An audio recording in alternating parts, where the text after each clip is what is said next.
All right, we are recording. Hi, everyone. Welcome to a new version of Urban Stage's Artist Chat.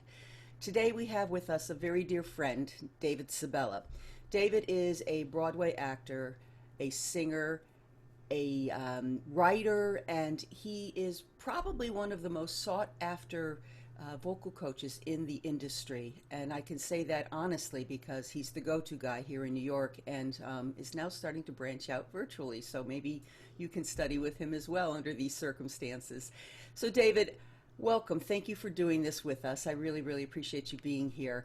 I'm going to Thank start you. out with a question that I think a lot of people who have kids want to know. You are living with two teenage daughters during this epidemic. How's that going? Yeah. Okay. Um, that's interesting. um, it's taught me a lot, I have to say.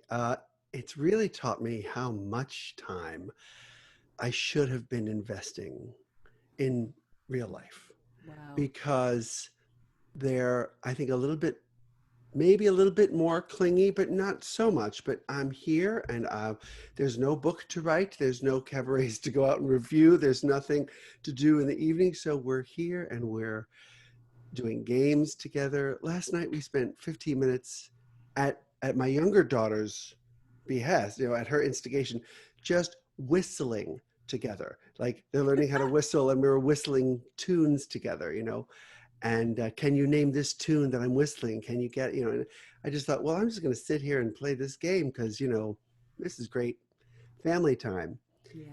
And this time has given me a lot more of that and given me the opportunity to just be present with Yes. them. And I think I'm pretty present all the time, but this is much more time. And this is kind of what I now perceive they need Mm. kind of all the time. So, oh, okay, my job is here.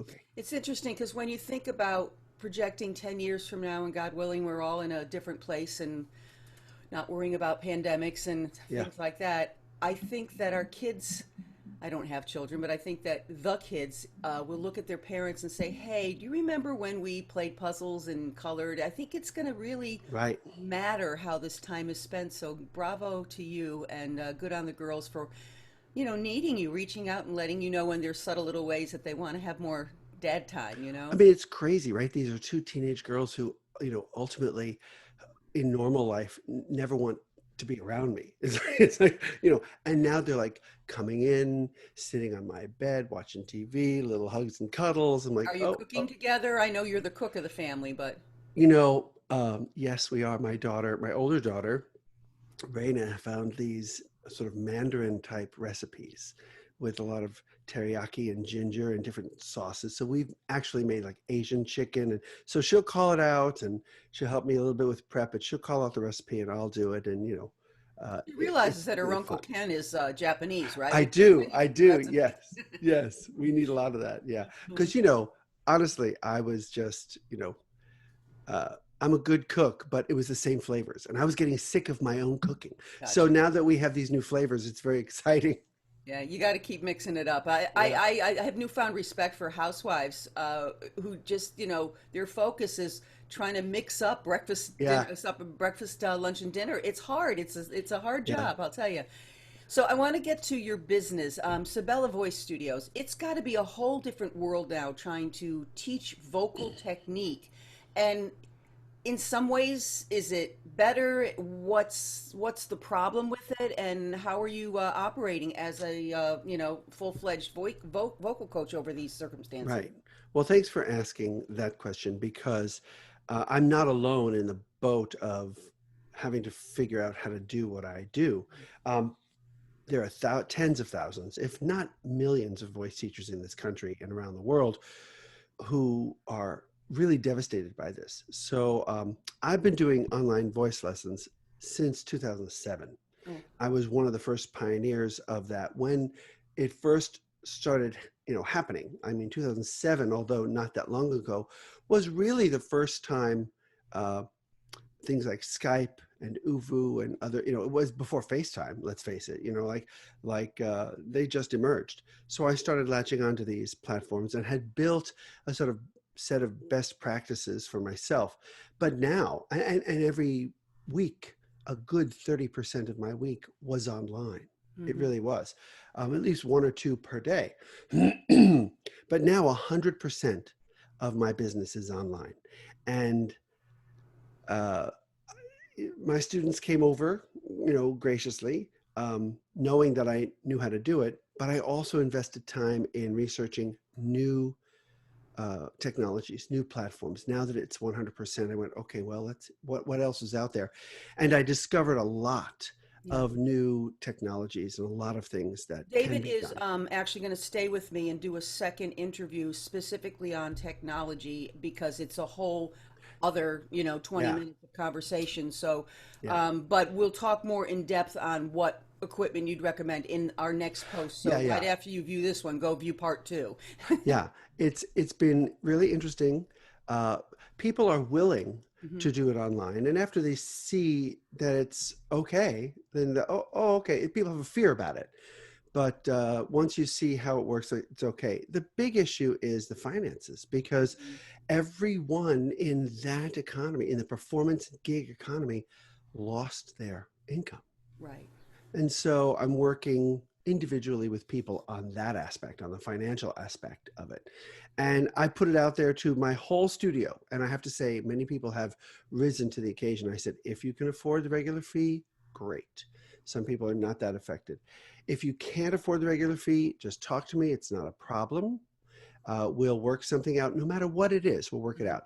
And if you can afford the regular fee and you're not really affected by this, older people who are retired or their income is more steady, and you can afford to maybe sponsor another student or scholarship someone for a lesson, let me know and I will connect you with that student. And that's happened a few times. Okay. Well, So we're it's going really to have lovely. your link, your website linked to this. So if anybody out there who's viewing this, one of Urban Stage's patrons or whatever feels like they want to sponsor someone, they'll reach out to you. I'll That have would be great. Oh, thank but you. I didn't even yeah, realize that. because you never know. I mean, that's Yeah. what we're all trying to promote the arts in whatever way we can. Um, Speaking of urban stages, you did an amazing show for us this past year for Winter Rhythms, and we're hoping that we're going to get to do Winter Rhythms again. What are your plans? When do you see you being able to bring that amazing show back to us? You know, I have no idea when we'll be able to get in the room together again. I do think that off-Broadway theaters like urban stages and cabaret houses will be the first to come back Hmm. because I think it's going to open in stages. I think it's going to be no more than 20 people and no more than 50 people in a room. Well, 50 people in a room is practically a full house, you Right. know? So that's great. I think Broadway will find it much harder and longer to open. I can envision somehow there being a pay-per-view component to Broadway now, that there'll be 6 cameras in the back of the house. And honestly, I think every cabaret should do that too. Hmm. I think there should be live streaming of every cabaret show. So if you don't want to go into the room, right, then you can stay home, buy the ticket. It's a live event. You see it right then and there, and it never exists again. Yeah.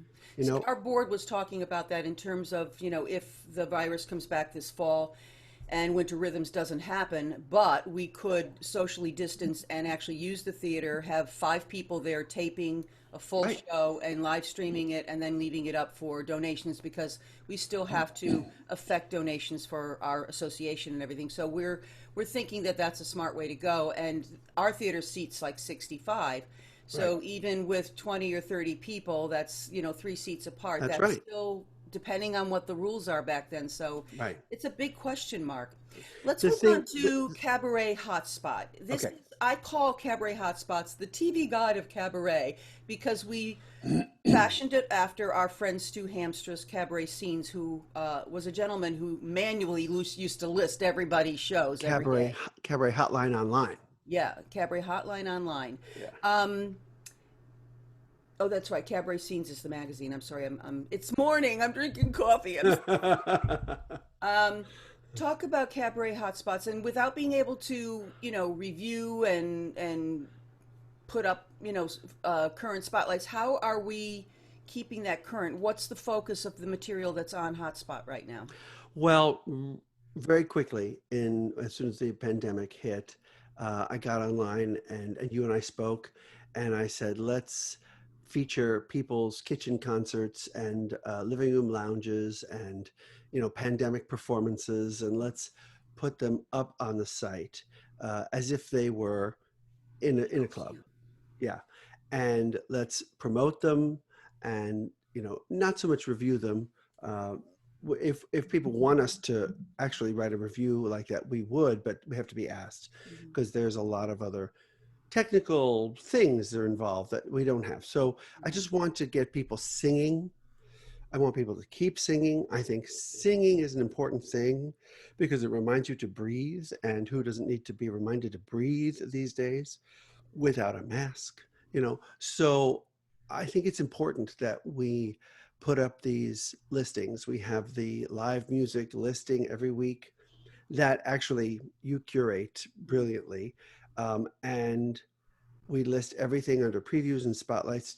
Still, really, I think now more than ever, we are the TV guide Right. of cabaret because now everybody's viewing their cabaret on screens. Hmm. So I just think it's important that people know. You know why? Because we're so inundated. Now there's so much, you don't know where to go to get it. Right. I spend a lot of time every day just trying to, I get the day of the show, someone sending me a notice, and then I have to take the time to say, hey, if you can get this to me a week before, I can Right, spotlight you and get it. right, And I try very hard, but I'm spending 2 to 3 hours a day just keeping that one thing right, updated. However, I wanted to mention that you did four amazing articles. And again, we're going to talk right. about those in depth more, but just so you know, there are four articles on cabaret-hotspot.com underneath David Sabella's, what's your blog called, my love? The voice box. The Voice Box. And there's four articles called Uh, God, Quarter Notes, no, right? quarter notes from the apocalypse is what it is. Yeah, it's And a I highly recommend you read them. We are going to discuss them in depth in the next little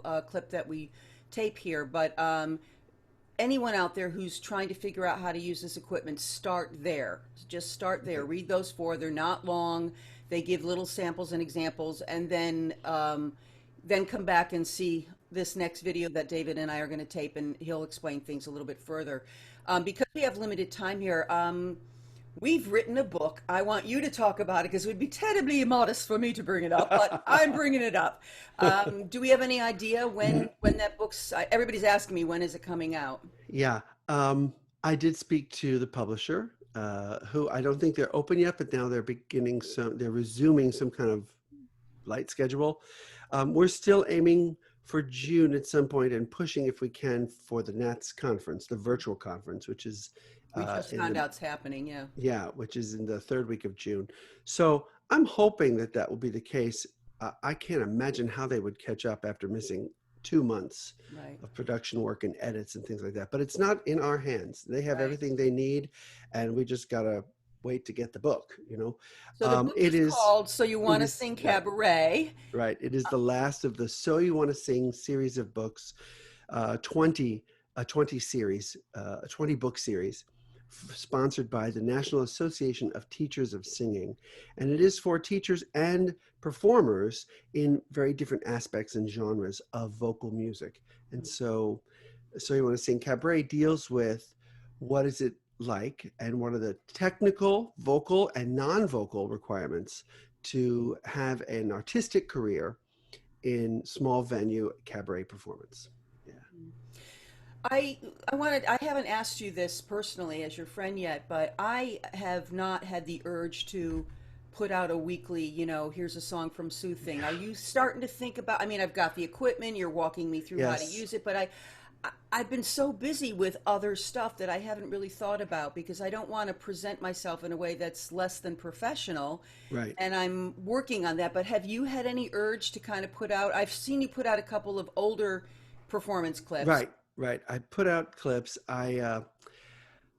I've been busy putting out the how-to videos for the voice teaching and collaboration community, collaborative pianists and stuff like that, how to work in this format. I put up several of those um, cross-platform. That's actually been a large part of my hobby time, let's say, when I'm not Mhm. trying to work.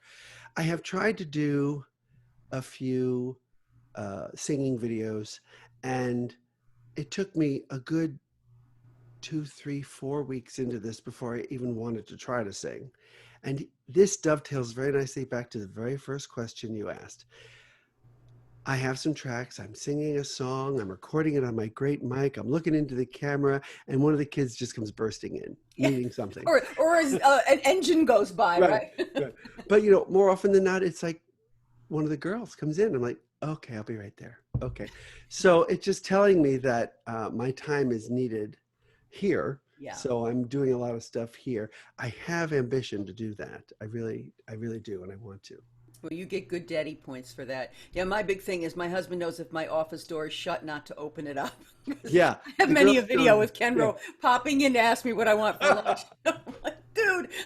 yeah, yeah. I'm So not so fortunate. the last question I'm asking everybody on these interviews is, what was the best advice you ever got from a mentor? And is it someone that we would know, or is it just good advice you got for life? What's the best Yeah, advice you ever got?